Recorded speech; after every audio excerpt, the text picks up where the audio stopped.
కాంగ్రెస్ ప్రభుత్వం ఇంకోసారి రాదని రేవంత్ గారి దండుపాల్యం ఎక్కడికక్కడ భూములు భూదందా దాని నుంచి అసలు ఫోకస్ ఎక్కడ కూడా డైవర్ట్ చేస్తలేరు. ఎంతసేపు ఆస్తులు సంపాదించుకోవాలి, ఇలా పాలన లేదు. ఎక్కడికక్కడ భూములు కబ్జాలు చేసుకోవడం, భూములు రాపించుకోవడం. అందుకే దానికోసమే అసలు మంచిగున్న ధరణిని కూడా వీళ్ళు దాన్ని భూభారతి అని కేవలం పేరు మార్చి, అసలు భూభారతి ఎందుకు తెచ్చిర్రబ్బా అని అనుకుంటే భూములు మార్చుకోవడానికి అని స్పష్టంగా కనబడుతున్నది. వేం నరేందర్ రెడ్డి గారు అబ్బాయి వేం కృష్ణ భార్గవ్ రెడ్డి గారు, వేం కృష్ణ భార్గవ్ రెడ్డి గారు వీరు మాలామాదిగా కాదు. కానీ విచిత్రం ఏంటంటే వేం కృష్ణ భార్గవ్ గారి పేరు మీద ఇన్ని అసైన్డ్ భూములు, ఇది భూభారతిలోకి వెళ్ళి తీసుకున్నదే. వేం Krishna Bhargav father Vem Narender Reddy, assigned land type. Vem Krishna Bhargav గారి పేరు మీద అసైన్డ్ భూములు వేం నరేందర్ రెడ్డి గారి అబ్బాయి పేరు మీద. ఈ భూభారతి వచ్చినాకనే చేసుకున్నారు అని కూడా స్పష్టంగా కనబడుతున్నది. ఈ యొక్క భూములు అసైన్డ్ ల్యాండ్స్, ప్రొహిబిటెడ్ ల్యాండ్స్ అని సంతకం కూడా ఉన్నది ఇందులో. ఎవరెవరు సంతకాలు? ఇగోండి, ఆర్డీఓ, అడిషనల్ కలెక్టర్ సంతకం కూడా పెట్టిర్రు. భూభారతి ఇవాళ రెవెన్యూ మంత్రి గారు ఒకవైపు చూసినాం, గచ్చిబౌలిలో చూసినాం కదా ఎట్లా భూదందా చేస్తున్నాడో వాళ్ళ అబ్బాయి. ఎఫ్ఐఆర్ అవ్వగానే ఇమీడియట్గా ఇన్స్పెక్టర్ని అక్కడికి వెళ్ళి పంపించేసిర్రు. బెస్ట్ ఇన్స్పెక్టర్ ఉండే ఆయనే. రెవెన్యూ మంత్రివి నువ్వే చేసుకుంటావా అనే, మొత్తం భూభారతి నీ ఒక్కని కోసమే వచ్చిందా, మేమేం పాపం చేసినాం అని వాళ్ళ వేం నరేందర్ గారు వాళ్ళ అబ్బాయి పేరు వేం కృష్ణ భార్గవ్ పేరు మీద ఇవాళ అసైన్డ్ ల్యాండ్స్ తీసుకొని ఓనర్షిప్ మార్చుకొని. ఇంకొకటి ఏంది విచిత్రం ఏంటంటే ఇందులో ఖచ్చితంగా కలెక్టర్ గారి పాత్ర కూడా ఉన్నది. అందులో సంతకం మహబూబాబాద్ ముందు కలెక్టర్ అద్వైత్ కుమార్ సింగ్ గారి సంతకం ఉన్నది. ఆ కలెక్టర్ గారు ఇగోండి, ఇది ఎన్టీవీలో వచ్చింది, ఇది సమయంలో వచ్చింది. కలెక్టర్ని బదిలీ చేస్తే అక్కడ ఉన్న బీసీ ఎస్సీ ఎస్టీ సంఘాలు మిఠాయిలు పంచుకున్న పరిస్థితి.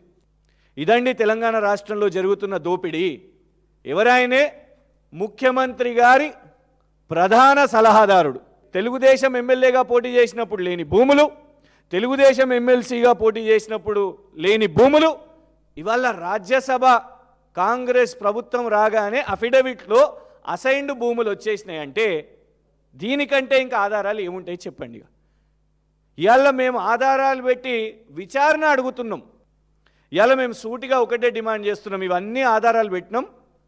వారం రోజుల్లోపు ఈ కలెక్టర్ గారి మీద, అడిషనల్ కలెక్టర్ గారి మీద, వాళ్ళు ఇంకా ప్రభుత్వంలో ఉన్నారు కదా, పోస్టింగ్లో ఉన్నారు కదా, మీకు ఇష్టం కదా కలెక్టర్లను ఐఏఎస్ల మీద విచారణలు చేపట్టడం, వీళ్ళకి ఇష్టం కదా. కానీ ఇక్కడ ఇదే ప్రభుత్వం తప్పిదం చేసింది కాబట్టి, అది కూడా ముఖ్యమంత్రి కార్యాలయంలో ప్రధాన సలహాదారుడుగా ఉన్నాడు కాబట్టి ఆయన ఫస్ట్ ఆ పదవి నుంచి తొలగించుకొని ఆయనే తప్పుకొని ఈ భూముల మీద విచారణ చేపట్టాలి. భూభారతిలో ఇవాళ కూర్చొని వీళ్ళు నచ్చినట్టే వీళ్ళు చేసుకుంటున్నారు. కలెక్టర్ సంతకం పెడతాడంట. ఇవ్వండి, ఇలా మొత్తం లిస్ట్ ఉన్నది. ఎస్సీ ఎస్టీ భూముల మధ్యలో మెల్లగిన్లా వేం కృష్ణ భార్గవ్ పేరు వచ్చేసింది, వేం పురుషోత్తం గారి పేరు వచ్చేసింది, కొడుకు పేరు మెల్లగా పెట్టేసారు. పెట్టి మైనింగ్ చేసుకుంటున్నారు. అసైన్డ్ భూములను ఎలాంటి యాక్టివిటీ చేసినా, ఎలాంటి లీజులు తీసుకున్నా, ఏం యాక్టివిటీ చేసినా అది చట్టరీత్యా నేరం. కానీ వీళ్ళు దానికంటే ఎక్కువేం చేసిర్రు? భూభారతి వీళ్ళ చేతిలో ఉన్నది కాబట్టి భూబకాసురులు ఏకంగా ఓనర్షిప్పే తీసేసుకున్నారు. మీ సలహాదారునికి రాజ్యసభ ఇచ్చింది సరిపోలేదా? భూములు కూడా అప్పచెప్పాలనా మైనింగ్ కోసం, అక్రమ మైనింగ్ కోసం? ఎట్లొచ్చింది పర్మిషన్స్? ఎట్లొచ్చినాయి? ముఖ్యమంత్రి గారు రైట్ హ్యాండ్ కాబట్టి గుడ్డిగా సంతకం పెట్టేసిర్రా? ఎట్లా భూభారతిలోకి ఎక్కింది ఇది అసైన్డ్ భూములు? వేం నరేందర్ రెడ్డి గారు ఇవాళ ఒక ఇన్ఫ్లుయెన్షియల్ పొజిషన్లో ఉన్నారు. ఒకటి, నంబర్ 1, ఇమీడియట్గా ఈ ల్యాండ్స్ రిటర్న్ ఇచ్చేసేయాలి, అఫీషియల్గా రిటర్న్ ఇవ్వాలి, విచారణ చేపట్టాలి. సిట్టింగ్ జడ్జి గారితో ఒక నిష్పాక్షిక ఎంక్వైరీ లేదు. అసెంబ్లీలో స్పీకర్ గారి ఆధ్వర్యంలో ఒక హౌస్ కమిటీ వేస్తారా, కమిటీ వేసి దీని మీద చేస్తారా, విచారణ చేపడతారా అనేది కూడా ఇవాళ చెప్పాల్సిన అవసరం ఉన్నది. చీఫ్ సెక్రటరీ గారు కూడా, బికాస్ ఒక ఐఏఎస్ కూడా దీంట్లో ఇన్వాల్వ్ ఉన్నారు కాబట్టి రాష్ట్ర చీఫ్ సెక్రటరీ గారు కూడా దీని మీద సమాధానం చెప్పాలి.